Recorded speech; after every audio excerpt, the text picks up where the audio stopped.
what just happened the night before or what happened last week. I remember last year, Chris Jones' aunt had died, and he was very close to his aunt. And that was right before the Jacksonville game. And in the Jacksonville game, he basically made a blunder. I mean, he didn't hustle like he normally would hustle.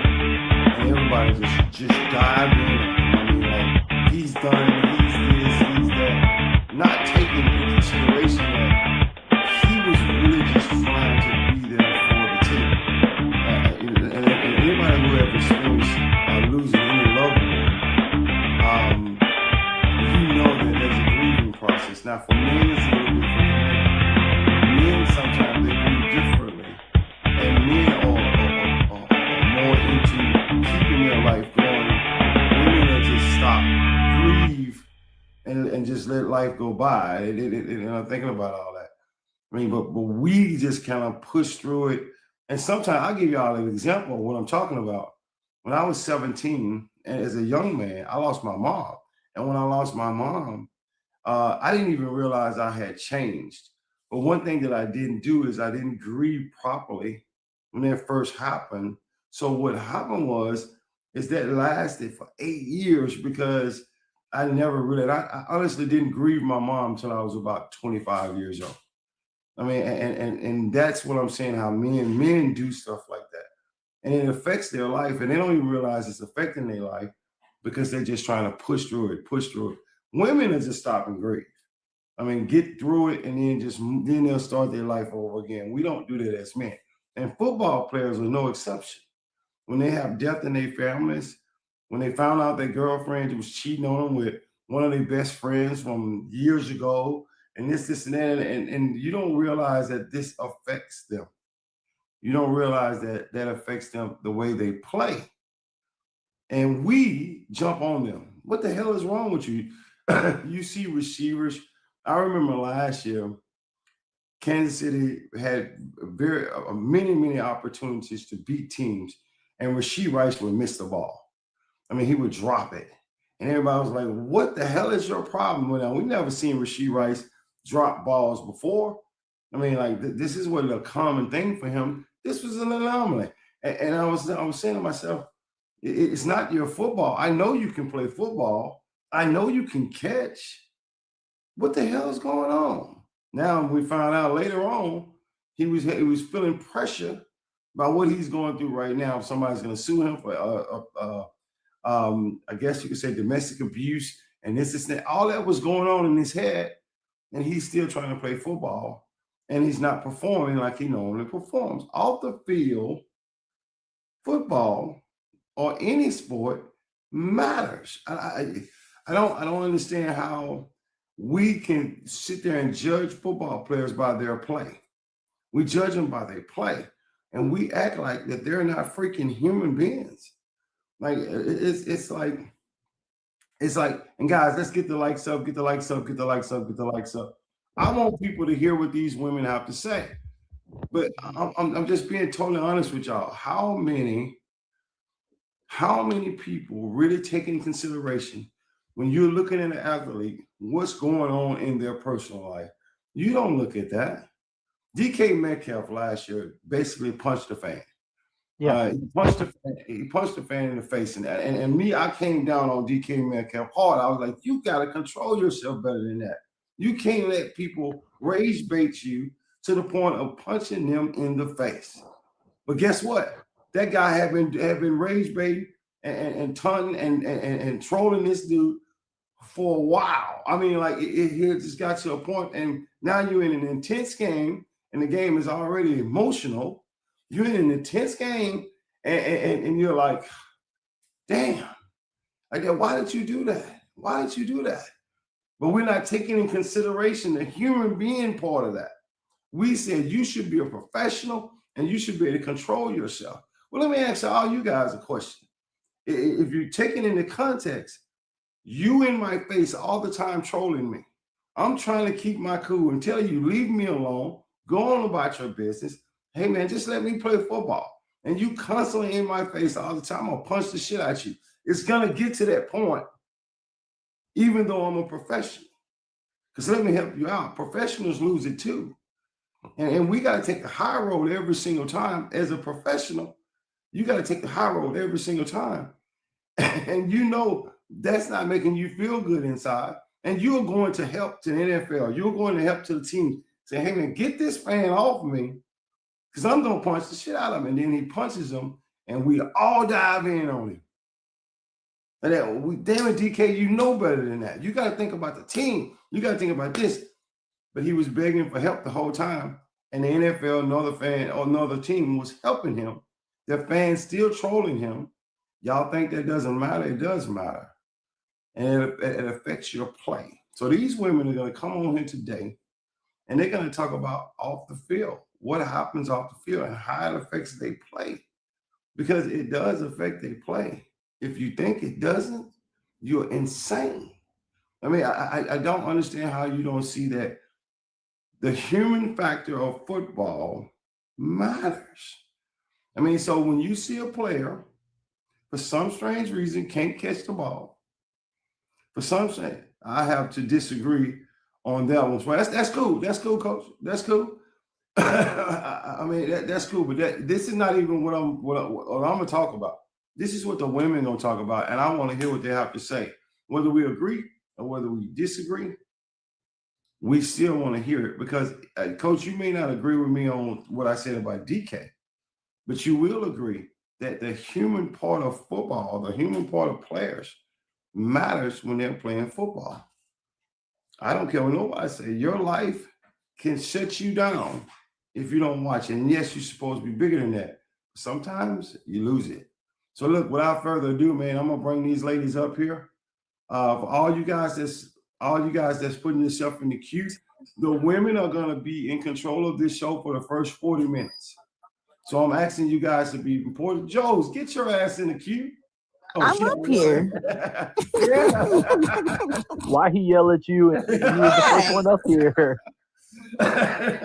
I mean, I'm like, hey, Brianna, I thought I was looking for Joes, but it was Brianna. So I got Brianna here and Joes. She's so dope. She's so dope. Where's she at? Yeah, you ain't dope. Just joined. Where you at, dope? Put yourself in the queue.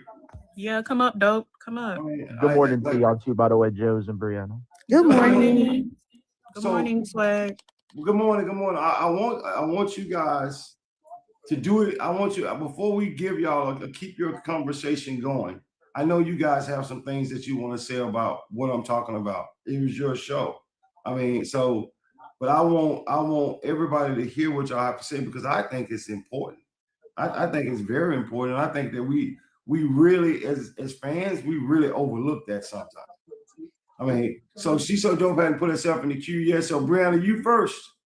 Talk to me. Yeah, so we could definitely start with Rashee Rice and all of his issues. After the Super Bowl in 2024, of course, everybody knows he was in that hit and run 6-car incident, which it's like, shouldn't you be focusing on being a champion? You just won a ring in his second year of being in the NFL? Mm-hmm. That was actually, I think, his first year. No, his rookie year? I thought it was the second. Was it the second or the first? I think second. The first year he won the Super Bowl when the Chiefs beat the 49ers. Okay, that was his rookie year. Yeah, you're right. That was his rookie year. Yeah, I'm wrong. Rookie year. I try to keep in mind that these men are very young. They're in their early 20s. So I get that they make these different decisions in the off season, even during the season. However, did you not read that code of conduct? Because I just read it before the live. I would love to hear it. What's up, Red? I would love to hear it. I was reading over it, and I'm like, I don't think these young men are reading this, because they don't, once they're out of uniform, some of them are just doing whatever. I believe that. They're for the streets. They don't care that they have the privilege of being in the NFL at all. You brought up a good point about him dropping the balls. Well, here's the thing, Brianna. This is what happens. There's a certain focus and concentration that goes on with playing football. Y'all know that, right? Mhm. When a game starts, you see players getting all fired up and stuff like that. But the truth of the matter is, they've already done the homework. They know the game plan. They know everything. But in the back of their head, they're thinking about, man, I just got in a fight with my girlfriend, and she's gonna probably turn me into the police, or she's gonna sue me for this. That's in the back of their head. And now the game starts, and here's the best thing. This is the best way to describe it. If you're looking at the movie Replacement Players, and Shane Falco character is talking about quicksand. So, and he's talking about you just get deeper. You're trying harder and harder, and you just get deeper and deeper. For some strange reason, I just can't catch the damn ball, and it's hitting me right in the hands, and I can't catch it. And it's a mental thing that's blocking. And that mental is everybody who plays sports, Brown, they got to have a clear head. I mean, like they got to be able to compartmentalize what they're going through and put it to the side and say, look, I'm going to focus on this right now. And some young players can't do it. They can't do it. Now, DK Metcalf should be able to do it, but some young players can't do that. They can't do that at all. I mean, so that's a good point. The code of conduct, they don't read that. They ain't read shit. I mean, that's not one young player that I know of that come in there and say, I'm gonna read the code of conduct. No, he's gonna learn from other players. So that's just the way it works. But that's a good point to bring up, that as far as the code of conduct and why they should read it and why it's important. Joes, what's going on with you? And how are you? I'm doing good. Why your voice sound like that? Like, it's that time of year, man. It's allergies. Allergies tear me up, man. I'm telling you. I hear that. But go ahead, Joes. Talk to me. So my main example is the Eagles and their drama this year. I felt like some of it was kind of coming onto the field because, that was one of like the most talked about topics on this year. Like every day it was just like, oh, AJ's not happy. Oh, everybody wants Jalen Hurts gone. Like, and I do think that ended up affecting them, especially at the end, and especially AJ Brown. And for me, it was kind of co-signed by Jason Kelsey, after the season was over. And he himself said that he felt like all the drama was kind of like, getting into AJ's head, and that frustration was like kind of contributed to him dropping those balls, during the playoffs. You know what's crazy, Joe? You know what's crazy? I know this from experience, right? You're playing football and you have a teammate who's unhappy, right? And that teammate comes to you and say, man, I wish these bastards throw me the ball. Why are they not throwing me the ball? I'm open. Then they throw you the ball and you drop it. Mm-hmm. So you drop it. And the reason why you drop it is because you're so busy complaining. You're so busy complaining about what you're not getting, and it's affecting you and the way you play, and you don't realize. And I'm be honest with you, that's not just in football. That's in life. Like that, you complain, and it affects the way you are and the way you act, and your ability to perform. That's why I tell everybody that's around me, stop complaining, and just play the game, or just do what you're supposed to do. Justina, what's going on? Got this third war spot. Morning. Greetings. You do basically the topic is, Jason, is how does the off the field play of football players or sports in general, how does it affect them on the field? I think it affects them a lot. I will point out, not football, but that basketball game against Detroit and the Hornets when they got into that huge brawl. I think that was very disappointing to see, especially when you have a lot of fans encouraging it and like excited that happened. I think we have to take a look at who these people are. Like, these are professional athletes. Like, this is their job. They don't have another job. This is their job. This is, well, like, I go to the office every day. This is their job. And for them to be out there and being the example to other players, to children, to women, I don't think that it's encouraging to see a lack of emotional intelligence when we have brawls and we're excited that that's happening. I think that's a big problem in sports. You know what's funny? I know Cody probably remember this too. I remember the brawl that took place in years ago with Meta World Peace in Indiana and the Detroit Pistons. The Malice at the Palace. Malice at the Palace. I remember that brawl, and believe it or not, ladies, that brawl started because of a fan. Fan through Ron Artest. Ron Artest and Ben Wallace got into a scuffle. Ron Artest made the decision to go lay on the scores table, and a fan threw a drink at him. And him and Rasheed Wallace went into the stands and beat the shit out of that guy, essentially. Yeah. Beat the shit out of that guy. I mean, we saw it in football this season, too. I forgot the guy's name off the top of my head, but the Steelers guy who came and punched the fan, DK. That was not cool.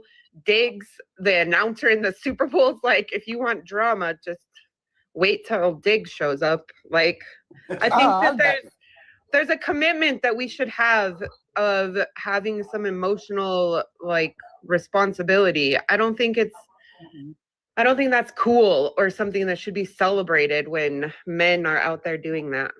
Let me ask you a question, Brianna. Let me ask you a question. What do you think the NFL or any sports industry, NBA, Major League Baseball, what do you think they should do? Two-part question. What do you think they should do about fans trolling and about NFL players reacting to it? I definitely think. Hold on, you cut out. What you cut out? Brianna, you there? She cut out. Now I can hear you. Go ahead.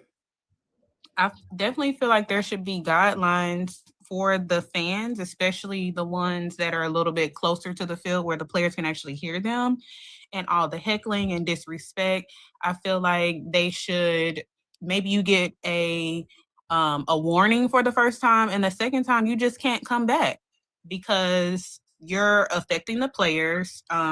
Even though I feel like the players should have some level of control and not respond. The same with the players. You get a warning, and then there needs to be some type of repercussion too, because you're causing too much drama over emotion. It's just all emotion and unnecessary. You know what's funny, ladies? I think about this all the time. I know there's people in the audience right now, like Adam is saying, fans aren't at work. Football players or basketball players, they're at work, right? But I'm gonna ask Adam for a question. I'm gonna ask Adam if you're at work yourself and somebody's constantly trolling you, like, how would it affect you? Now I'm gonna be honest, Coach is right. It's a lack of focus because a professional football player, basketball player, baseball, they gotta focus. Yeah, you know them fans are gonna be now. I'm not. Now here's the thing I'm telling y'all. It has changed, Coach, and ladies. It has changed. At one time, you knew the fans and what they were gonna do and what they were gonna say, so you were ready for that. And NFL and professional athletes, they loved it because they enjoyed them talking noise to them and this and that, and that was cool. But now it's not like that anymore. These people find out personal things about you, and then they come in the game and use it. Let's say the internet. Yep. The internet. I mean, I'll sound like you real quick, Swag. I sound old as hell, but the internet is. The internet is. Cody, you got an old soul. Dang, Cody. Wow. You know, man. Swag, my boy. Old in the morning. He's just up there, you know. Cody, you need to stop saying I'm so damn old, dude. I'm not. But in all seriousness, the internet is a blessing and a curse at the same time. You know, back in the 80s and stuff, when the internet wasn't as prominent, the only thing you had to wasn't fuel existence heckling in the 80s, was Cody. the play. Well, you know, I don't know. I was born in the 2000s.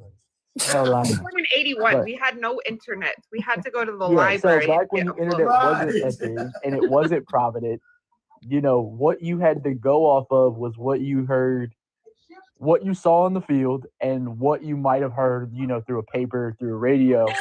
So there was only a select few things you could speak to heckle about. But, you know, nowadays you can look up players and get their entire backstory. Oh, this player's brother happened to pass away when he was 9 in a car accident. This player's aunt is currently in the hospital for cancer. And unfortunately, there are fucked up people out there that will say that stuff just to try and get the edge. Mhm. I mean, obviously we don't know, and nobody will probably ever know 100%, but it's alleged that the fan in Detroit called DK Metcalf some racial slurs and said some things about his mother. Yeah, but he needs to have control on how to Oh, respond. I to agree. that. You can ask Swag. I was one of the main people criticizing DK. My main point is, why the fuck are you even over there in the first place? Yeah. Right. And not Why to are be, you even over there in the first place? and not to be hard on DK, but that happened with Joe Mixon 2 seasons ago. It was a damn Titans game, and he's over there, you know, arguing with fans on the sideline. And we were only down by what, like 5 points. And long story short, he got the opportunity to make a touchdown, like he was right there close to the goal line, but he ended up getting pushed out at the last second. And that's why I was like, yeah, you too busy worried about arguing with the fans. You need to be focusing on playing. Well, and you could Agreed. even talk about CJ Stroud's performance in the playoffs. Like, and I'm sorry, it's early in the morning. I forget the coach's name right off the top of my head. D'Amico. I feel like he should have had a more responsibility of helping him with his emotions during that game. A lot of people, they don't like that talk, but I think CJ's young. Like, that should be somebody on the coaching staff that helps that man learn how to deal with his emotions and not play the way that he did. No, I feel that somebody could have helped calm him down, because in the beginning, you know, he was obviously rattled, right? Well, and that could have been an all-season thing, like the coaches working with him on his emotions. Like, we talk about these players like they are expected to do all of this. These are little boys. These people are 20, 21, 22, 23. Like, they haven't learned how to deal with their emotions. I mean, ladies, you guys know it takes till men are 40 to be able to date them, right? Barely even then. Right? Right. Barely that. These are little boys. They need guidance. Yeah, I feel like I just got attacked. Older men do This have is crazy. something to offer, right? I mean, Yep. I just got attacked. I'm only 22. I'm gonna be honest with you. All you guys have made some hell of a points. I gotta share this with you, because what she just said. So that was a game that I seen last year, and I'm sure you guys seen it too. I know Jess seen it. Joe, I know all y'all seen this game. Kansas City played Jacksonville.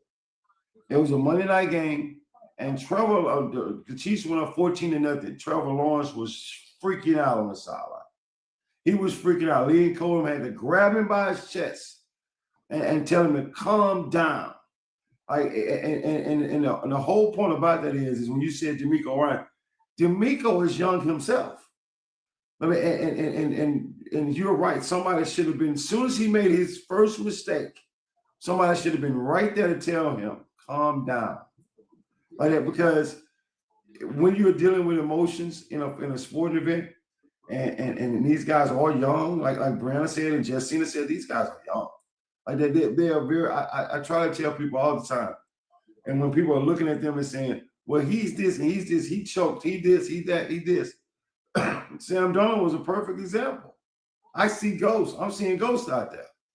They caught that hot mic, and boy, they just shot that thing out. This guy got to live with that forever. Until some coach get a hold of you and say, "It's all right, man. Calm down. Let that pass." Have you guys ever seen the movie For the Love of the Game? No. It's a baseball movie. Kevin Costner's a star. Yeah. All right, so there's a scene in that movie where a player is trying to catch a ball in the outfield, and he misjudged the ball, and the ball hits him in the head, and he became the laughing stock. Period. And he's in the locker room, and Kevin Costner comes up to him and said, "Don't let them make you a laughing stock." Yep. We're going to go out there and we're going to walk that damn field so you can understand the next time you come here, you're going to play the way we know you can play. And the reason I said it is because all young players have to have somebody like that in that locker room or in the coaching staff that can do that. And Brianna, you should know about this one. 4 years ago, they're in a Monday night game. Patrick Mahomes get called for a false start because he's bobbing his head. He's trying to get him to jump outside, and he bobs his head. Mm-hmm. And it was a critical part in the game, and they ended up getting a penalty, and they have to punt. As soon as he came to the sideline, Eric Bieniemy grabbed him and was on his ass. Like, you can't do that. You can't make that mistake. And these are the kind of things that help mold players. So what happened with DK Metcalf won't happen again. But believe me, Cody is right. They're gonna find out information on you that you think they would never say. And just think about it. I'm thinking about my mom, who's in the hospital with cancer. And every day that she's here, I feel like it's a blessing. And I'm playing a football game, and then a fan out of nowhere just literally says, "I hope your mom dies." Oh, that's awful. It's gonna blow your mind. I mean, like, you're gonna just lose it right there because they're not happened in baseball. It happened in baseball last year. I mean, I said it again now. It happened in baseball last year. Jose Ramirez for the Guardians lost his mom earlier in the year. I think they were playing the White Sox, and a fan was talking about his mom. I mean, they had Jose Ramirez, who's usually a pretty well-mannered guy, pretty calm guy, reduced to tears on the field. Yeah. I mean, it'll rattle you. I mean, it would rattle anybody. I lost my mom to cancer 6 years ago. The world sucks without your mom. I lost my mom to cancer at 17. Lost mine to cancer when I was 8. so fuck cancer. I will say no, that. for real. Yeah, fuck cancer. I mean, like, but I'm just getting everybody understanding. Coach, I can't wait to get Coach up here because Coach is he's going to tell y'all the part that I know and you guys know too. Football players and sport athletes have to understand that a fan is going to say and do whatever they can say and do to get you off your game. And even though it's cruel, it's horrible, you still got to be a professional. Sit your ass down, ignore the noise, and say, "I'm gonna show them what I can do." In other words, put that energy that you was gonna show, that emotion, and put it on the field. Yeah. Did you guys see Little Giants? Do you remember that movie? Oh, yeah. Yeah. And he's like, this game is 80% mental, 20% physical. Because those little boys were crying all the time. He's like, get yourself together. I mean, like, don't get me started on Little Giants because that movie is one of my favorite movies. I love that movie. They're supposed to come out with the second one. They need to leave it alone. They need to leave it alone. It's just pricelessly funny. So I'm just getting everybody to understand women can understand this better than men. Off the field, they know that because women are made to be emotional creatures. So therefore, when men come on the field, they strong and, hey, look, I can handle this. And we think that every man or every athlete can handle that. Coach is right. You're supposed to teach yourself. You're supposed to focus to the point where nothing can bother you. Close the mechanism. I don't want to hear anything. I don't hear anything. I don't see anything but what I'm supposed to do. But unfortunately, some of those guys emotionally are not good. Vince Lombardi said this in his book, if y'all hadn't read it. He said, you got to coach players to where they at. In other words, if they are weak emotionally, you can't scream at them. Now, a woman would say, well, he's sensitive and he's that. And he said, no, he's just weak emotionally. And he would say, like, that's a player I will pull to the side and I would say, hey, young man, this is not how we do this. We do it this way. He said, then you got some players who are strong emotionally. So he'll just attack them and say, you suck, you this, you that, you get off my damn field. And they can take that as motivation. But he said, but if you do that kind of coaching to a player who's weak emotionally, you're losing forever. There's nothing you can get him to do to perform like you know he can. So I think that's important. I don't know what do you guys think? Because she just said D'Amico Ryans. I'm gonna be honest with you. D'Amico Ryans was a strong-minded person. So when he played football, he was strong-minded. So it's kind of hard for him to say, CJ, come on, man. That's what he's gonna say. CJ, come on, man. I need you. I need you to do this. I need you to. But what CJ needed was somebody to say, hey, you do understand this is just the first damn quarter, right? You need to calm your ass down. Yeah. That's why I said we got to get Coach JB in our quarterback's room. I feel like that'll help. Yeah. So that's highly important. Anything else? Anything you want to add? Anything else you want to add, Cody? No, not really. I was fell asleep again. Nah, I'm just listening here chilling. I wanted to point out that game. I can't remember who we were playing, the Chiefs, but when Kareem Hunt fumbled at the goal line and was about to just beat himself up. Denver game. Mm-hmm. And Travis Kelce came over. When we beat you? Mm-hmm. Yep. And Travis Kelce came over and was like, absolutely not. We are not about to beat ourselves up. Hell no. Travis Kelce has had his, I feel like Travis, even though he doesn't get into his personal business like that, I feel like the back and forth with Taylor and his ex has gotten to his head this season. Yeah, I think so. Maybe, but Jason Kelce is a good influence for Travis. If you watch Jason, I watch his podcast a lot. That guy has a lot of emotional intelligence. Mm-hmm. He's a very good source. You know what that made me think of too? This was one of my favorite moments from Hard Knocks this year. The Cowboys game when they played the Eagles. And you know how in the beginning, I forgot if it was a shutout, but I think they still hadn't scored until like almost halftime or right after halftime, something like that. And Dak was still on the sideline, like telling them like, yeah, they can't fuck with us. Like they can't fuck with us. And y'all are down. And you see that helped them, rally and come back and win that game. I love when I see leadership, because if you don't have, especially young players, rookie players, young players, when they come, they can play the game of football. They wouldn't be there if they couldn't play the game of football. But that's those type of emotions and that kind of pressure on them. And even if they've been in the national championship in college, it's not the same type of pressure because in the NFL, you have 2 to 3 games in a playoff that you lose, you out. I mean, it's no such thing as coming back. So they get caught up in that moment. And I can remember, Joe's, when you guys had a 24-0 lead on us on Kansas City. You don't have to remind me of that, Coach. Yeah,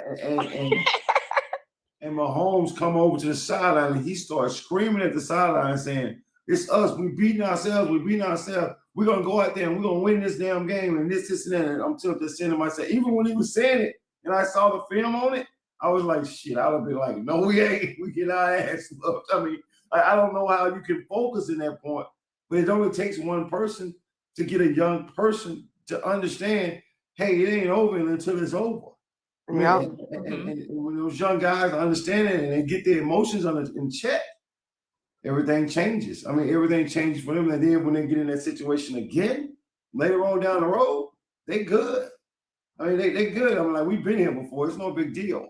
I mean, so I love how in the Eagles Super Bowl when Kansas City was getting their ass whooped, Justin Reed was sitting on the 12. We've been here before. We've been here before. We can come back. And I'm like, I don't know about this one, brother. But still the point that he said.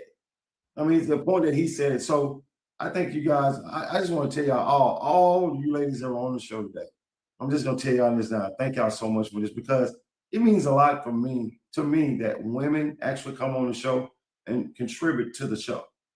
I don't care what anybody say. I got a lot of men. And I will say this to the audience so the audience can hear. These women know more than some of y'all ass do. Y'all think I know. Y'all think I don't know. I know. And that's because they study the game. They don't just sit there and watch ESPN. They study the game. They're learning. I hope they're starting to watch film because eventually they're going to start watching film. And when they start doing that, they're going to take over. Y'all think I'm lying? Y'all look around social media how all these women popping up left and right, talking about sports. I mean, that ain't no joke. That ain't no fluke. This is something going on. So you might want to start respecting women when it comes to sports, because I know I gotta tell y'all this story, and then I'll end y'all segment. But I gotta tell y'all this story. It used to be 4 guys every single Sunday. We got together and we watched football game. We watched it all day. I mean, from the first game to the last game at night, we watched football. And there was one female in the middle of all of us watching these games all day long. Now she cursed like a sailor, but she was right there with us. And I remember looking at her saying, "What made you get into football?" I mean, like, it's not like she was just talking noise and being a fan. Her ass knew the game.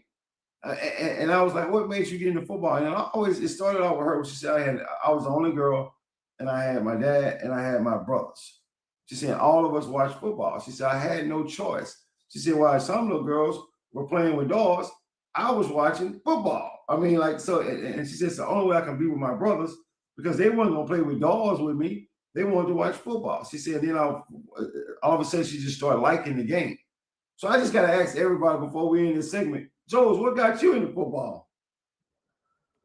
Well, what made me interested in it in the first place? I used to cover the sports column while I was in high school, and I had to take pictures at all the football games. So, you know, that's kind of what exposed me to the sport because I didn't really come from a football family. And then when I got with my boyfriend, he was able, he liked it a lot, and that made me want to sit and watch every game with him. And, I know some people think it's annoying when your girlfriend asks you questions during the game, but he would explain it to me, during the game. And I just wanted to learn more so I could talk more about it with him.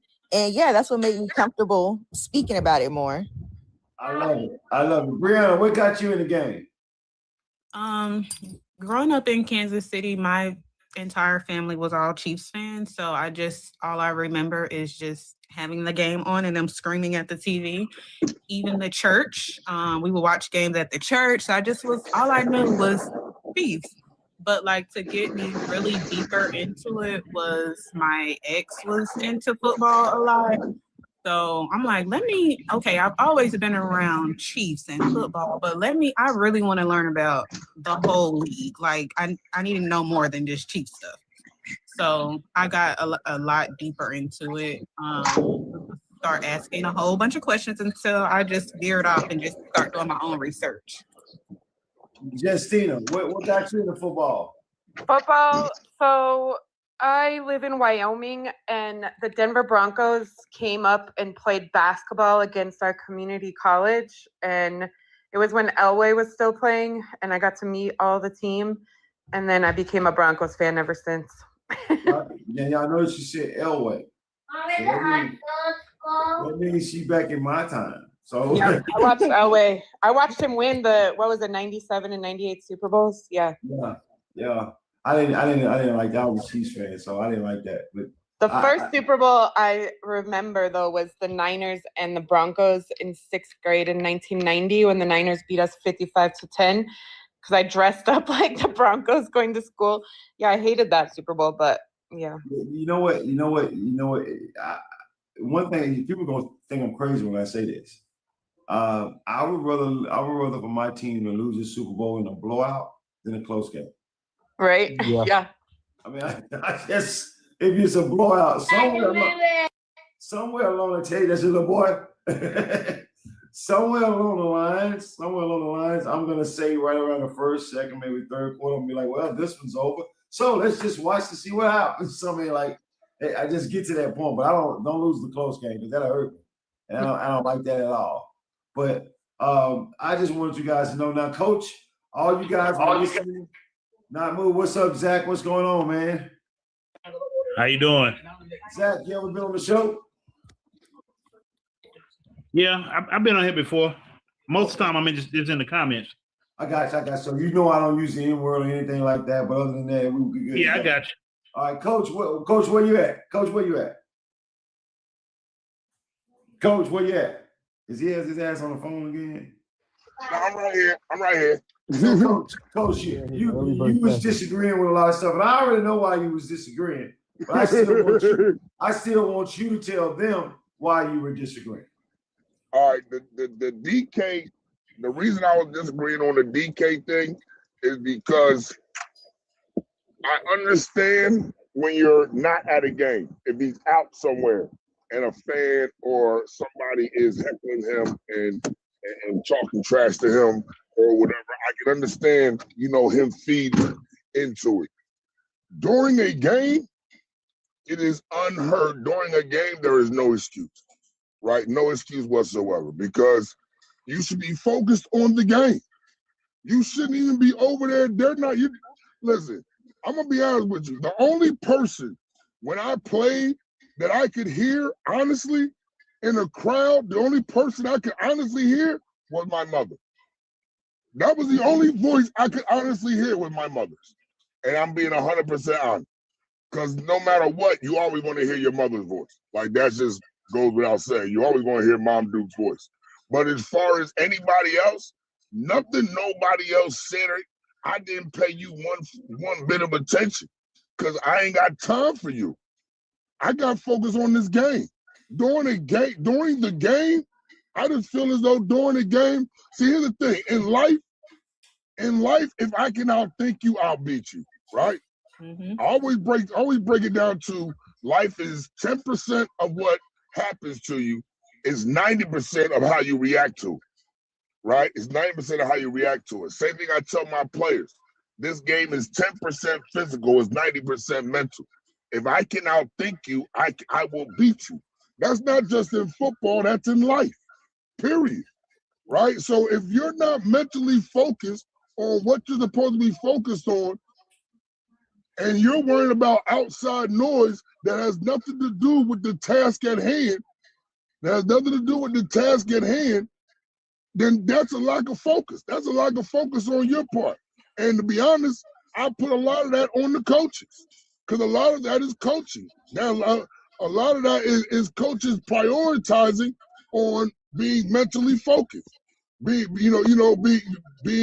focusing on your craft, focusing on the task at hand. There's nowhere on God's green earth, Deacon. Listen, it wasn't the same as the Ron Artest situation where somebody threw something at you. He was talking trash.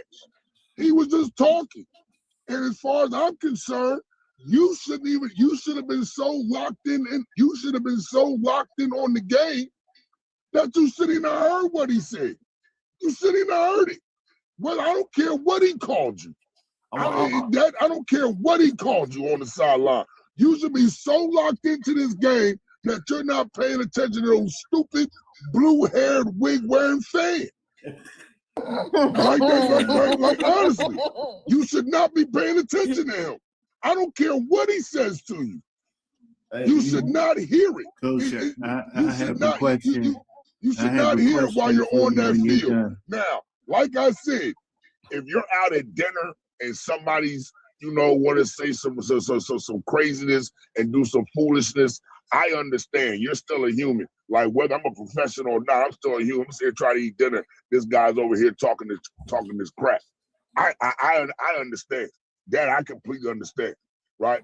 But at a game, while you're at work, at a game, there's absolutely no excuse for you ever to feed into a fan. Not while the game is in session. You should be locked in on the game. Now, if they physically disrespect you with like a cup, or they try to spit on you, any foolishness like that, listen, I'm the first one to tell you, I'm gonna turn around, dog. Do what you gotta do. I'm gonna turn my back. Do what you gotta do, dog. He just violated. I don't see nothing. He just violated.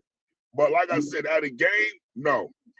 At a game, no. At a game, words from a fan should not affect you, not one iota. Coach, Apostle want to ask you a question. Okay, Coach, do you remember Allen Iverson was at a game playing against the Indiana Pacers, and this woman kept heckling him, like cussing at him, and he turned around and ignored the woman fan and dropped 50, I forget how many points, on the Indiana Pacers, and started calling, after they won the game, he turned around and started cussing the woman out, called her fatty, and all of this after the game. After the game, absolutely after the game. And I completely and I was in complete agreements with it. He shut her up by dropping 50 and then made it worse by after he dropped 50, now I'm gonna talk shit back to you. Absolutely. I completely condone that all day long. You know what's funny, Joes? I know y'all may have seen this, y'all may have not. Anything happen in football more than we know. But in basketball, it's right there in your face. Like that, when Kevin Durant told Brianna to sit down and shut up. Well, you seen LeBron. You seen LeBron, which I thought was a kind of a bitch move. But you saw LeBron go to security and say, "Yo, I want him out of here." Right. Yeah, I'm not gonna lie though. What that guy said is fucked up. Coach, you remember what that guy said? Nah, I really don't. Be honest with you. He that man. There's multiple people that have backed that man wished death on both Bronny and Bryce. Mm-mm. Oh, see, now you're going to the kids. He was wishing harm on LeBron's kids. But see, here's the thing. See, this is my whole thing about when you become, and this is what I think. See, a lot of the way these kids react is because of who's in their camp, and I don't mean their football camp. I mean in their everyday life camp, their support system. A lot of how these kids react depends on their support system and how and the camps that they have. On their support system and how and the camp that they have. On their support system and how and the camp that they have. Their support system and how. Oh yeah, something. Oh, okay, all right, yeah. Somebody had an echo. It's crazy, but no, because see, listen. The one thing that I always try to prepare my players is mentally. I try to prepare them mentally more than anything, right? I try to prepare them because the mental part is what's going to make you or break you, is the mental part. So I try to prepare them mentally. I don't think these guys are being prepared mentally enough to understand you as a professional athlete, you become a public figure. As a public figure, you open yourself up to public scrutiny. And I don't think that's embedded enough into these young athletes and truly given an understanding of that. And that's why they react and do the things they do, because they are not properly mentally prepared for the exposure that they're going to have of their lives. Because you no longer have a private life. That's you like no Coach longer Carter. have a private life no more. They need a private. Coach Carter. Right. But they need him to go to the mansion and rip him out of the hot tub with all the girls. But you no longer have your life is no longer private. Like, I mean, this has nothing to do with it, but I'm gonna give you this old rock band called Kiss. Old rock band named Kiss, right? They always had their faces painted, right? And the reason they always had their faces painted, because they were able, when they took that paint off, even though they were fucking rock stars and everybody loved them and they were making all this money and traveling the world, all this crap, when they took that paint off, they were able to go to McDonald's with their family and eat in peace because nobody knew who they was. Part of the reason of them breaking up was when the reporter got backstage and took a picture of them without their makeup on, because it wasn't the same anymore. Because now their lives were gone. The best thing about them being rock star with that paint was they could turn into a character and be that character, and then wash that paint off and walk out that same arena that all them people were just screaming their names.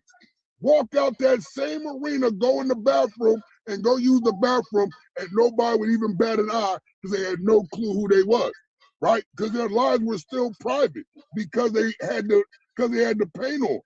With these NFL players, you don't have no paint on. Your life is no longer private. Your contracts are public record. Once you sign your contract, right? Everything you do is in the news. You got TMZ and all these people running around here with phones and cameras trying to take pictures, trying to catch you do something, trying to catch you doing something.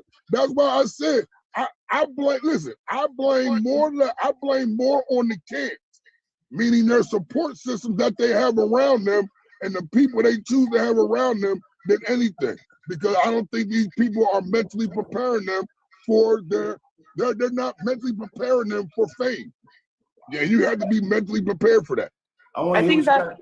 Go ahead, Justina. Then I was just going to add on and say, I think that goes beyond sports. I think that's like a whole, that's a cultural thing in America and how we treat men and what we expect from men. Like, we don't allow men to have emotions or learn how to deal with their emotions until it's too late. I love that. Zach, what you got to say about this? Really what I got to say is, and it's not just sports, but you got to learn to take the good with the bad. You love when you get the attention. You know what I'm saying? Some people feel like that, I love the praise. But first of all, everybody's not going to like you. Everybody's not going to praise you for what you do. So you got to be able to take when the fame and the money and all that, that's the good part. But you got to be able to take what comes with it too. That's part of the fame. You know what I'm saying? Because people want the money, but they don't want the other part. But you have to deal with both parts. You see what I'm saying? Yeah. You know. Go ahead, Joe. I know you want to say something. Oh no, I was commenting. I agree. I want to tell Zach something. You know what's funny? And I'm nowhere near a celebrity. I ain't making no goddamn money. I ain't famous. I ain't none of that shit. Right? So just get that out the way first. And I told Brianna straight up, you're gonna get a lot of people who dislike you just because of my show. Mm-hmm. I said now that's crazy because like what you said, Zach, is so true. It's so true because you got to take the good and the bad. And I had to learn that, Zach, at a small scale when I first got on social media. I mean, I was like, why are people disliking me? I don't even know these people. Because I said something about their team that they didn't like. So yeah, you're 100. I feel you on that one, Zach. That's a hell of a. And that's like be careful what you pray for. Sometimes we pray for something and God give it to us, but you don't think about what's gonna come. I want to be rich. I want to be rich. I want to be this, but you don't think about what's going. Because everybody say I want to win the lottery, but you ain't thinking about what's gonna come with that lottery. Get that lottery ticket. Problems. Right. You know what I'm saying? So let me ask y'all a question. Y'all remember a movie that Brandon Fraser was starred in, right? And he had 3 wishes from the devil. Y'all remember that movie? Yeah, I do. You remember that movie? What was that called? What was that called? The joint with the model. The model played the devil. The model played the devil. I know that. Every time he would get a wish, he would give it to him, and then he ain't like what came with that wish. I mean, like you want to be famous, then you're gonna be inadequate in other places. I mean, you want to be. You want to be sensitive. I want to be sensitive, and then she made me cry every time you see a damn moon or sunlight. Like it was crazy because he's right. Be careful what you ask for, because you just might get. I mean, Hey, yo, Swag, my father, I'll never forget. And I use this with my kids and my players and everything because it stuck with me. My father, I remember asking him to go to a party, right? I said, Dad, I go to this party, blah, blah, blah. He said no. And I was like, oh, man, like, why can't I go? This person's going to be there. I'll have a ride home and da. And my father said, whoa, wait a minute. My father said, listen. If I would have told you could go, would have said, oh man, Dad, why are you letting me go to the party? He said, would you have said that? I said no. He said, exactly. He said, because you respected the yes, because it's what you wanted to hear, right? So I was like, yeah. So he's like, well, listen to me. In life, you have to learn to respect no and take and accept you not getting what you want just as much as you accept yes and you get what you want. You got to learn how to respect both of them. He said, now don't ever in your life come to me again with that all man when I tell you no. Respect no the same way you respect yes. And that stuck with me, dog. And that stuck with me. So that I still use that to this day with my kids. Like, I don't want to hear no rebuttal. I said no. Like I'm gonna use that on my kids. I like that. It's just so crazy because Coach Carmen and I come from a different era. Justine is part of that era too. So I'm just gonna tell y'all this right now. One of the biggest things I had to learn from my dad, Coach, was when you are raising a kid to 12 years old, and then after that you're guiding them, because at that point when you start guiding. So what I mean by that is when my kids ask me something, they don't get yes or no. They get, if I say yes, this is gonna happen. If I say no, this is gonna happen. So choose which one you want. But remember, they all come with something. I like that swag. So, Yeah, and he I told me grew that, up in and that I culture. go hold I on, grew Pastor. up. Hold on, Pastor. And when he told me, when I learned that at an early age, and I use that now, you will be surprised of how your children will be critical thinkers because of that. Yep. I mean, you'll be surprised how they look there, sit back and look at you like, well, yes, sounded real good when I asked you, but I don't know. I did. Let me think about no for a second. And I when you figure it out, come back and tell me and let me know whichever one you choose is good. It's good with me.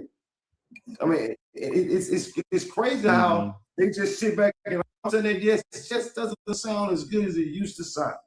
I mean, so that's just one thing that I did. That's just something I share with y'all because it made my life easier. It made my life so much easier because you already know what answer they should choose, but you got to get them to learn that too. Yeah. So go ahead, Apostle. Yo, God damn it, Swag. God damn it, Swag. I met you about 10 years too late. My kids are all about to leave the house now, dog. I could have used that shit 10, 15 years ago.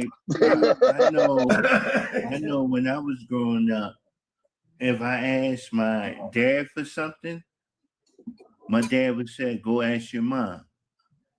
And then they would play like going back and forth. Did what your dad say? I'm like, he told me to ask you. And then they would go back and forth, and I would bring both of my parents in the room, like, look, one of y'all got to make the decision. One of y'all got to be the bad guy, and one got to be the good guy. Then my mom would say no, and then my dad would say no, let him go. And then they would get into an argument back and forth, and I'd be sitting there like, you just told me to ask her, and then she say no, you say yes. What's going on here? And it would be confusion. Then they start arguing, and me and my sister would just sit there like, see, that's why we don't ask. You know what's funny? I sit there and say this. What Coach is right about, one of the biggest things ever is when you see a football player and he goes in, or a sports or athlete, and he goes on the field. Some of those football players, especially the ones that are really, really talented, they normally don't have the emotional training that others will have. And the reason why is because they were so talented. And so, and Coach will tell you, going up through the ranks, when they're going through little league, middle school, high school, going up through the ranks, they would basically just roll out a red carpet for them because they were so talented. And nobody took them on the side and say, hey, I don't give a damn how talented you are. You got to do this. They normally learn that when they go to college. I don't give a damn how talented you are. You got to do this. They normally learn that when they go to college. Hold on, you're echoing now, Apostle. So y'all see what I'm saying? Yeah, it's sad. I literally went to school with someone like that. He was one of them kids, like, had a better background, right? Like, everybody grew up kissing his ass because they knew he was gonna go to the league one day, like, star in high school, went to UT, like, did pretty good in college, ended up playing for the Vikings. And I guess the Vikings was a reality check for him. I don't know. But he was only in the league for maybe like 2-3 years. And sadly enough, last year they picked him up in a sting. And, he was caught, with some people doing some pharmaceuticals and he was buying, not selling. So that was sad. Yeah. Hey, listen, I had a player that had a full scholarship to Maine. Full scholarship, full ride. Right? He gets to Maine. And this was in 2018 is why I remember it so well, because my stepson, my wife's son, was playing in the state championship at MetLife Stadium. And I look up behind me, because I look up behind me and I see him. And I'm like, yo, dog, what are you doing here? Don't you got a game tomorrow? Like, Maine plays tomorrow. Like, what are you doing here? So he says, so I end up seeing him later at halftime, and I get to, sidebar with him and chop it up. And I'm like, yo, what are you doing here, dog? And he's like, oh, I'm about to transfer, coach. I said, transfer for what? I said, transfer for what? He's like, oh, coach, they wasn't trying to give me no playing time. I said, what? He said, oh, yeah, they wasn't trying to give me no playing time. I said, hold on, dog. I said, wait a minute. Now, his nickname was Flash. So I said, hold on, dog. You didn't think you was Flash at Maine, did you? I said, dog, you're Flash in Atlantic City. You're not Flash in Maine. I said, don't nobody give a fuck about what the fuck you did in Atlantic City and Maine. I said, every freshman that's there was the best in their high school. Nobody give a fuck about what I said, dog, I said, dog, you're Nas the towel boy. You're Nas the freshman. You're Nas, go get the clipboard. I said, you gotta earn your shit. I said, Go what get the the clipboard's crazy. I said, dog, you didn't really think that you were going to be Flash at Maine, did you? I said, I hope to God that was not your ideology. You really thought they gave a fuck about what you did in Atlantic City, New Jersey high school. I said, I hope you did not think that. Don't nobody give a fuck about what you do in high school, dog. When you reach college, Start calling them flashcard, flashboard, yeah, flashcard. like listen, and see, listen, and I blame myself, and I put part of that on myself. But then I remember watching him in high school. And I remember how one time he threw his helmet off and waved off a coach, and there was no disciplinary action done. Like he was left right back out on the field. He actually told the coach, get out of his face. There was no disciplinary action done.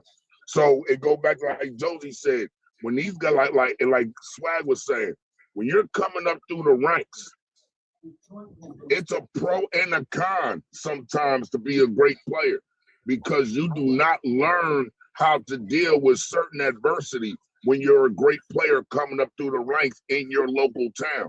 Because I can even tell you, dog, when I played football in high school, listen, I was a class clown, disciplinary, like teachers couldn't stand when I came in their classroom. I was always doing something.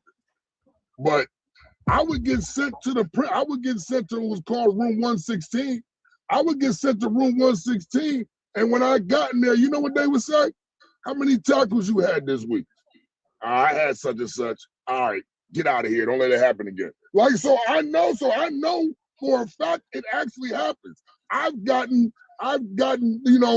caught off school grounds or whatever, and they turn the other cheek or, turn the blind eye because I was on the football team. So I know it truly does happen, but when we do it, it's a disservice to that child and to that player. It's a disservice to them. We're hurting them. We're not helping them. Right. I think on what Coach is saying, people don't hear no enough and know what to do with it. No doesn't always mean no. No can be a doorway to yes, but you have to look at what it is that it's telling you. Like, why are they saying no? Are they saying no because I'm in sales, so I hear no all the time. And if I don't get a no, that's like there's no doorway to move forward. I have to learn, did I not include enough information? Do I need to educate more? Do I need to do this, do that, whatever it is? But a no means there's another chance. Like they're paying attention. There's something that I did that's no. If you relate that to sports, like these athletes, they hear no, and a lot of times it's immediately that means no. Like, I suck and I'm going to throw a temper tantrum and all of this. I bring up a good example. I mean, I'm a Broncos fan, but if you listen to Nick's when he was told, I think it was the Green Bay game, we were the underdogs. Or was it I don't remember what game, but he changed the narrative and went out and told everybody we were the overdogs. I think that was a good example of taking that no and doing something positive with it, moving forward. You know what's funny, guys? Hey, Swag. You remember Mark for Death? The movie with Steven Seagal. Yo, what did Screwface say? The villain in that movie says something that was so powerful. He said, "Everybody wants heaven, but nobody wants death." So everybody wants heaven, but nobody wants death. The funny part about it is, you get a superstar. If you don't catch a superstar or phenom at the right time, where his mind is wide open to learn, and the biggest thing you got to teach a phenom is discipline. That's the biggest thing, because he don't need a lot of help with. That's funny. I know all of you guys have seen Jerry Maguire, right? Everybody has seen Jerry Maguire, but there's a part in Jerry Maguire that a lot of people don't pay attention to, and I thought it was one of the best parts of the movie. When the movie is coming on and Jerry Maguire is talking about what it means to be a sports agent, they're showing a lot of phenoms. And one of the phenoms is a golf player. He's a little kid, and he's a golf player. He's like 10, 12 years old. This guy's going to be the next Tiger Woods. And his coach is trying to coach him, and the kid gets mad and just throws his freaking golf club way across the field. And everybody was like, well, why is that important? Because that's what most phenoms do. That's what most of them, they're so good. When you're trying to coach them, you're trying to coach them on, okay, critique them on this, critique them on that, critique them on this. And they don't really need that. What they need is you to teach them the mind, the mental part of the game. They already know how to play the game. They can get better, and they know that, but they need the mental part of the game. If you ain't never watch Tiger Woods movie, the true story about Tiger Woods, when his dad was teaching him. His dad was teaching him the mental part of the game. Because the mental part is what really is going to matter when you get on that field. Hey, you're going to find out real quick, like my coach was talking about flash. You ain't flashing you flash in New Jersey. You ain't flashing Maine. The simple reason is you start working hard. You wanted your reputation to get you everything that you had. But you got other players that, you know what? They may not be as good as you. They may not be as fast as you, but they work their ass off. And them coaches see that. And when they see that, they know that in the end, the talent, the work will outdo the talent. That's why it's so amazing for me to see people who are superstars in the NFL that still work hard, or superstars in the NBA that still work hard. I don't know if y'all heard it. Have y'all ever heard of what Steph Curry does? Man, when you're talking about how Steph Curry, how much he runs after practice, how much he runs before practice. I mean, like, just constantly keep working. That's a good example. Steph Curry is, yeah. And this dude is amazing. But guess what? Curry's working hard. He's working hard.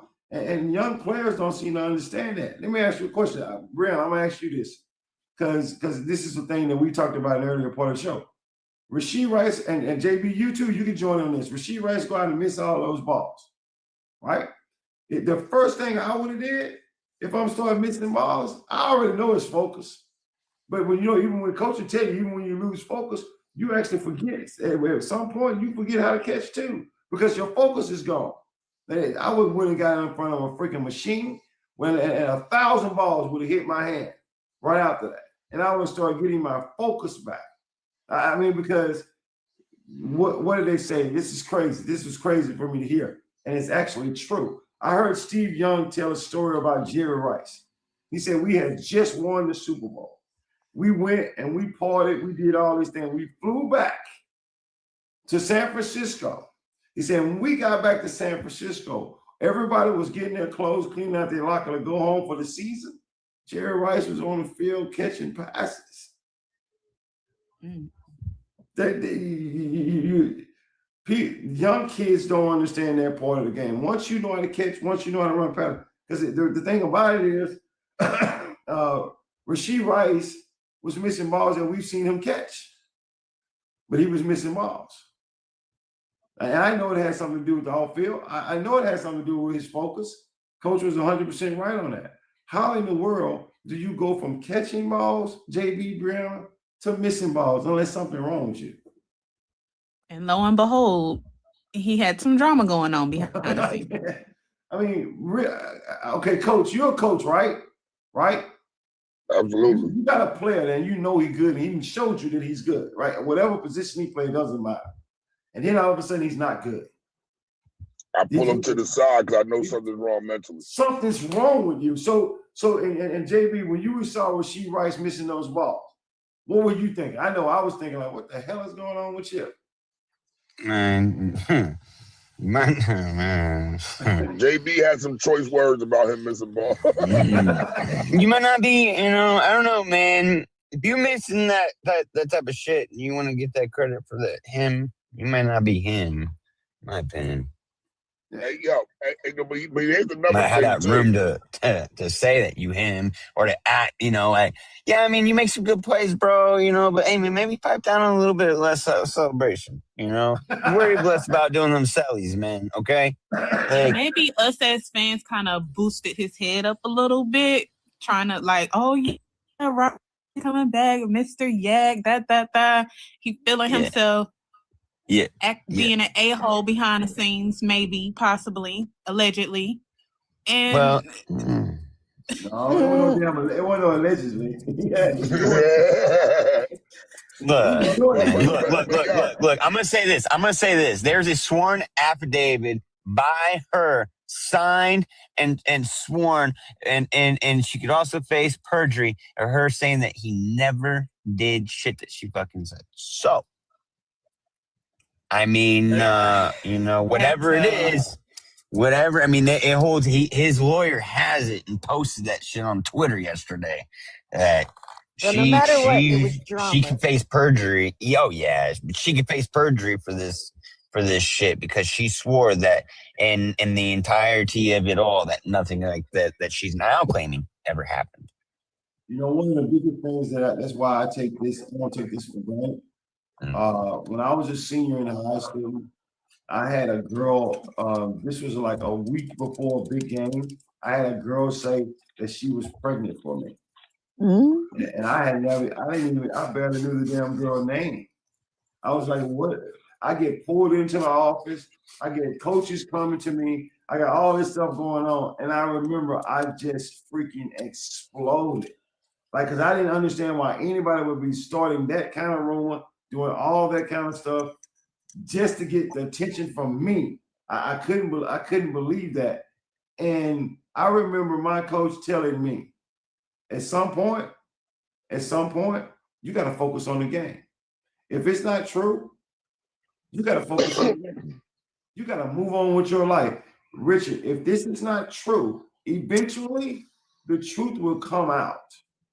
And I remember how hard that was to do, knowing that I had nothing to do with why this girl was lying to me. And the truth did come out. So to your point, JB, when I see these guys being attacked by some of these females or even family members and stuff like that, that's why I don't jump on it. I don't jump on it because I want to let it all unfold. And what else is crazy too is as soon as after that gets all released and kind of been aired out and shit, all of a sudden he's with some new on V-Day. And so I mean, hey man, sometimes here's my thing. Here's been my big thing on this, man. Is and I get it. I don't get it. The man's a traveling man. So many times out of the year, this man is going to be gone. If this shit is happening and you're still claiming this, why are you still there? If this shit is happening and you're still claiming this, oh my God. Shouldn't y'all be in school? They probably are. Those are kids in school right now. Y'all need to pay attention in class. Playing around. I just don't know. I just don't know why. If you know that he's about to be out in Buffalo, New York, in September 13th of 2025 or 2024 or 2022, why ain't you dipping? Why aren't you getting out of there and making a report then? Why all of a sudden after he's been spotted with the new chick and around all this and all this speculation, now all of a sudden, he possibly did something. Well, you want to bring that up? You know what, JB? That goes to another point that I always have, and I guess I'm just strict, but part of the off-field shit is choosing who you deal with more wisely. You know what I mean? You deal with these crazy ass females, you're gonna get some crazy ass drama. Well, and I'm not gonna Hey, Joe, like I said, and the thing is, though, your camp. they just had a kid too. So like, it's not like he doesn't have no ties to her. He has ties to her. You know, they have been with each other for a while, and you know, I mean, maybe, you know, I mean, I don't know, man. I'm just saying, bro. But him moving to Ruby Rose is a bad decision too. Like she's nothing but drama herself. So it's like you go from your kid's mom and all of that drama to Ruby Rose. That's not gonna pan out like how you think it is either. But listen, see, this is my biggest problem. You don't want to know. A 304. All right, so listen, this is my biggest problem, right? Because I get criticized and I get, you know, backlash. Because as a coach, I will not budge off of my values and my principles, and I will not budge off. I won't budge. It's cost me playoff games because I benched players during playoff games. I benched 2 players during a championship game, in which we lost. And everybody's criticizing, oh, if coach wouldn't have benched that person, and he just this, that, and the third, and blah. But my question to them was always this: you're criticizing me for enforcing my rules, my principles, and my values. You're criticizing me for doing this, but yet you're not criticizing the players for breaking the rules and violating them. Like Coach Carter. It's not like it's a rule that I sprung up and didn't tell nobody it was a rule that if you did this, this will be the consequences of it. No, you knew all this since day one at camp. Since day one at camp, you knew what the rules were, what I'm going to take. Because on day one, I let you know what I will accept and what I will not accept. I let you know that day one. So now, later on the season, when you violate this rule, and now I stand 10 toes down on my rule, I'm criticized. But the player isn't criticized for breaking the rule. Like, that's my biggest problem. Like, yo, you want to come at me for enforcing my rules and treating everybody the same, from the starting running back down to the kid who nobody knows his name on the team. He's just the, hey, yo, you, come here, kid. But all the rules are the same. I treat everybody the same, but I'm criticized. Like I said, I'm criticized for enforcing my rules, but the player is not criticized for breaking them. That's my biggest problem. You know what's funny, Coach, and all you guys, and Brianna just brought up a good point. Great, all you guys brought up a good point. I gotta say this. I gotta get this out. At some point in MLB, NBA, NFL, NHL, they gotta stop being so addicted to PMS. Like it's so crazy. And no, Brianna, I'm not talking about that PMS. It's power, money, and y'all know the word. Until they start understanding that shouldn't control your life. I think if you never watched He Got Game, there's that scene in there where he was telling people why professional, great players don't become pros, and that is so true. And really, it's those 3 things. I love the power. I love the money, and then there's the other part that comes with it. And you're not understanding that you're not thinking about what's really important, because what's important to you now as a young man or as a young woman and being an athlete, that's not going to be important when you get older. That's not going to be important at all. I'll give you an example. One of the biggest things that I know about myself is, and y'all don't see me outside of social media, I like to dress. I like to have nice clothes on. It's funny how the older I got, that didn't make that big of a deal. Like, I still like to have on nice clothes, but I don't care if I do or don't. It matters. The only thing that matters now is do I have a legacy Did I do the right things enough? So when my kids and my peers look at me, they say, he did it right. That's what's important. And these guys are life-changing. It's life-changing money. Do you remember, Coach, when Zach, I know you probably remember this as well. When Deion Sanders used to be an analyst for, I think, CBS. It was a short time because what Deion Sanders would say was the truth. He wouldn't say what the producers wanted him to say. And one of his segments was Boomer Esiason was trying to gloss over what actually happens in a locker room. And Deion said, Boomer, you know damn well that's not what happens in a locker room. You know you have your whoremongers, you have your drug users, you have and all of them in one big group.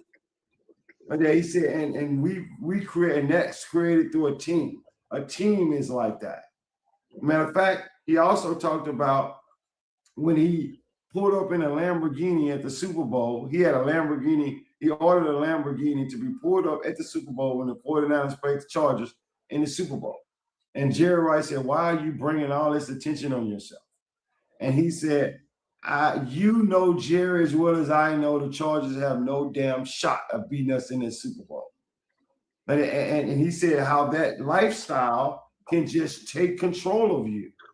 And that's what the young players are doing, and that's what they're running into, and that's what's hurting them. And that's why they pee with people like you was talking about, Brianna. That brings attention to them, and they like that. They like that stuff. Even though they try to say they don't, they do. You can tell the players who don't like it. I mean, you can tell the players who do. Because you can say Stephon Diggs is not drama, but everything Stephon do in his personal life is drama. So how is he not drama? I mean, like he loves drama. Yeah, I was about to say, I don't know who said that. He is messy. I mean, it's just when you get off into that lifestyle and you think you're gonna be able, and here's the thing: if you don't keep performing on the field, that lifestyle goes away.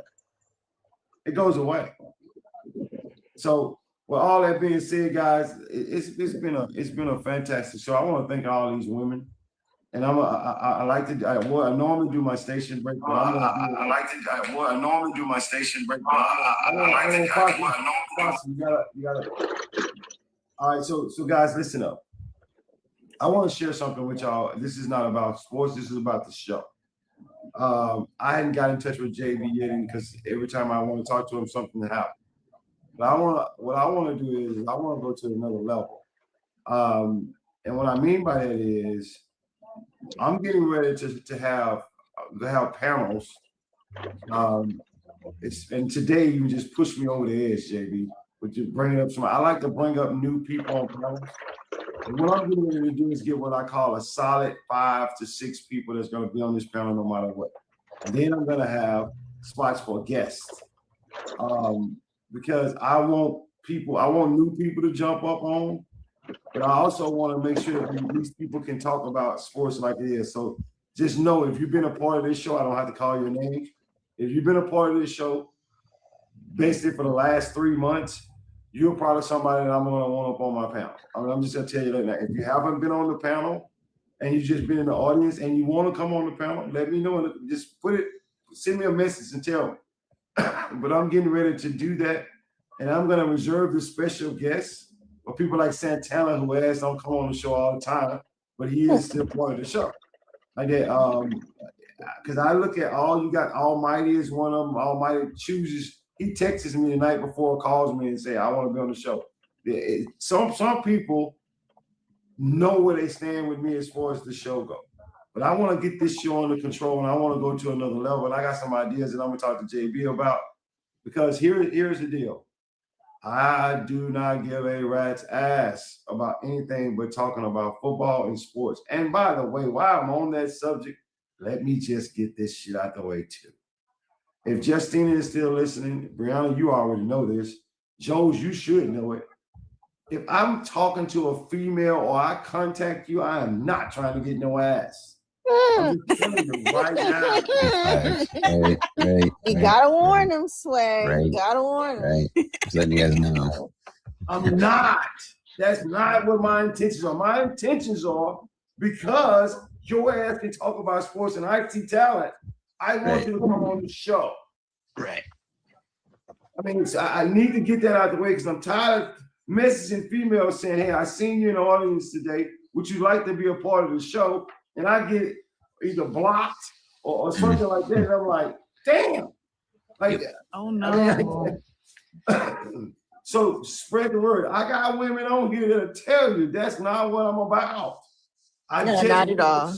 I mean, I want the freaking show to do well, and I want women involved. So I'm tired of that.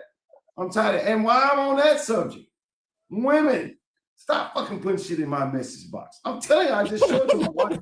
I just literally showed it to her like this. It's not what I want. What I want is to build a show. I want to take this show to the point to where I can start seeing these people at events and we can have personal conversations. I mean, because that's the only way the show is truly going to be built. I want to be known as a social media presence. I want to be known as a presence. This is Swag. This is Richard Cole. This is who he is. This is what he's about. He wants to talk about sports and he wants to have the best show on social media, period. I just had to get that out because it's frustrating the hell out of me. It really is. Hey, yo, Swag. It's funny you say that just before you end, because I always tell my players at the first practice, I let it be known. I don't care what your mother looks like because I'm married, and I don't care who your father is because I can fight. So everything you get on this field, you will earn, dog. Please don't think that your mom having a fat ass or your dad being a tough guy is going to move me any way to put you on the field, dog. So it's not going to happen. And just to let you guys know, when a man reaches the age 45, like we really understand it. You know what? It's just not all about that shit, though. Not all of them. I mean, and I know it's not all of them, but in most cases. So I want to just say that with y'all. Look, JB Not Move Podcast has a show that goes on 24/7. I jumped on one of the shows this morning, and Coach was literally lighting somebody's ass up because they think that one damn year makes the player elite, and they don't. I didn't even want to jump into the conversation because Coach was doing such a good job. I was like, well, I didn't say anything for it. I also, they have great shows over there. They have fun shows over there. They have a lot of different things that go on, and I love watching them. JB always trying to make me come up. I don't want to come up all the time. Now, if I see Southgate, if I see JB, if I see Coach Common, I see A-Train, and I see the normal people, I'll come up there because I know I ain't gonna have to deal with no damn casuals trying to explain to them why what they just said does not make any sense. Okay. Right. So good. Hey, yo, Swag, what's so funny is the way you just grabbed your head is how I be like, dog, what is wrong with you? So I talk to Brianna, I talk to Joe's. I'm gonna start talking to Joe's more. I talk to Brianna a lot, and we talk about football the whole time because the reason why is because you guys are like a sponge. Y'all want to learn as much as y'all possibly can, and I'm learning from y'all. So it's so many different things, but I just want everybody to understand y'all can spread the word, especially to females. Man, it ain't what I'm about. Look, my wife is crazy. Y'all don't really understand that. Nobody's gonna put that. I'm not gonna put myself in that predicament. I'm sorry, it won't be no, I'm divorcing you. No. It's gonna be some ass whooping. It's gonna be. I ain't trying to do all that. I ain't trying to go that route. So I just want more females to be involved in the sports show. That's all I want. That's it. I don't care if it's 5 or 6, and I'll be done with it. I don't want no crazy ass female that think they know football and they don't. But if I seek out to you, I seen something in you. I seen talent in you. You said something that impressed me. That's why I'm reaching out to you. I don't even go look at your pictures. Swag, if you need me to slide in the DMs for you to bring them over here, I can do that. It might be a little easier that way. It would be much easier. Much. I would love for you and Joe to help me out with that because I want more women on the panel. I want more women in the show. It's just that simple. But in the meantime, Not Move Podcast, like I said, go back. 24/7. I tease them. I jump on at 10 o'clock when I'm finished doing everything and said, still here, huh? 24/7. I mean, like all day. I can't do that. I don't know how JB does it. I don't know why he don't get tired of talking. Well, I mean, I do. Trust me, I do. So, like, and that's why, like, there's also it's like there's so many of us. So, like, Common and especially like Southgate, like they don't go live all the time. So, like me going live is like them going live. You know what I mean? It works for them, so they can just host it, and I just let them run with it, bro. You know, I mean, I might host the live, but they're hosting the live. You know, if I got something to say, I'll say it. But you know, I mean. We got like A-Train. A-Train will go live. He'll do his thing. You know, we got Robert does his thing. We got Bando at night. You know, Jimmy at night. You know, I mean, we got people. We're you know, we got a big group. So it works in our favor to be able to spread wide. We know Tinez is live all day. He does NBA lives, strictly NBA lives right now. You know, and I want Coach Common to know that I got a show. I don't know if you guys will like this, but I'm thinking of a show. It's called the Coach's Corner. Yeah, we already do that. Common already does Coach's Corner. I mean, like, well, if y'all gonna do the Coach's Corner, I think I just want to do. I want to do a show where it's a segment with me and Coach Common. I mean, like, because I think we can dive real deep into some shit that really good. It matters. But I'm gonna do that too.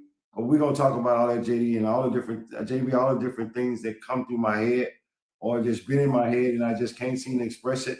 I mean, but just letting the women know. Send them on text, bro. Just send them out. Just get them off. If you gotta even just send it, and if it don't make sense, even if you're just like applesauce and tomatoes, and you know what that means, and I'm like, what the heck? And you're like, I'll talk to you later. All right, just so you remember, and then you look back at it, and you're like, oh yeah, applesauce and tomatoes. Yo, so this one I want to talk to you about. Yo, dude, I'm gonna bring applesauce and tomatoes, and we're gonna get this and this. And I'm like, oh, okay, yeah, all right, bet. You know what I mean? That way, if you get that way, if you don't forget, if you want to just make a pad or whatever, take a picture of it, send it to me or whatever.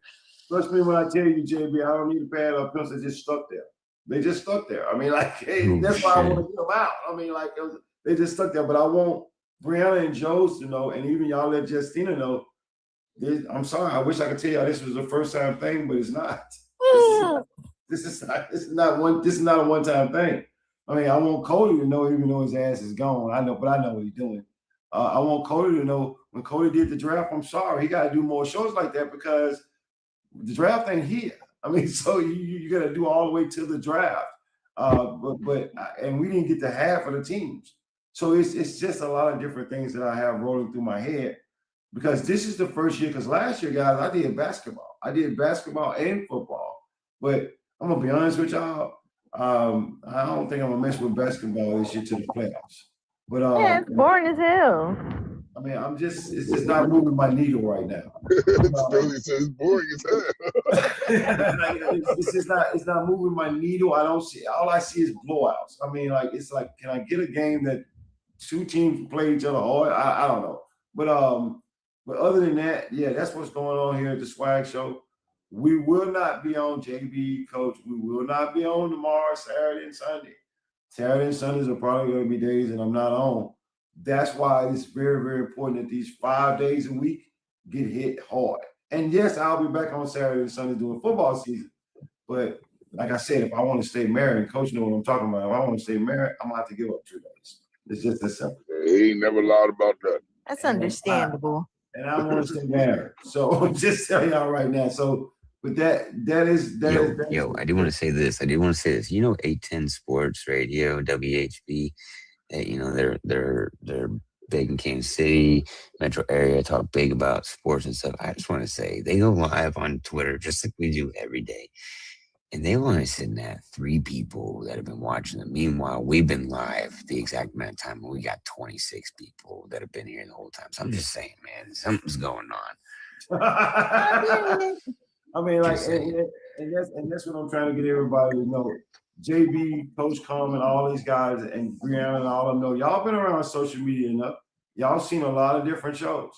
I mean, like, y'all know I'm trying to do it different. Y'all know it's different. I mean, but I'm sorry that I didn't get a lot of these people on the panel that tried to come up today. Some of them I didn't want to come up, I'm gonna be honest with you. because you just don't flop through my show and then just want to pop on my panel. And then as soon as I'm not talking about something you know anything about, you go. But I want to thank Zach. Zach, you've been a soldier, brother. You still there? Zach, you still there? I see you still there. Can you talk? I need to stop. Can you hear me? I'm still here. All right. So Zach, I tell this to everybody who came up on the show that contributed to the show, man. I haven't seen you on my panel a lot, but I want to thank you because you did contribute and you was a soldier too. I really appreciate that. You're welcome to the show anytime you want to come on, bro. Anytime you want to I come appreciate it. I mean, and as far as everybody else, y'all go to Not Move Podcast. I might join you. Nigga, we're about to go live. That'd be fun. We've been doing lists. It's been a blast. I'm getting ready to go over there in about 30 minutes to an hour myself. So you guys go over there. This is the Swag Show. This is your boy Swag. Peace.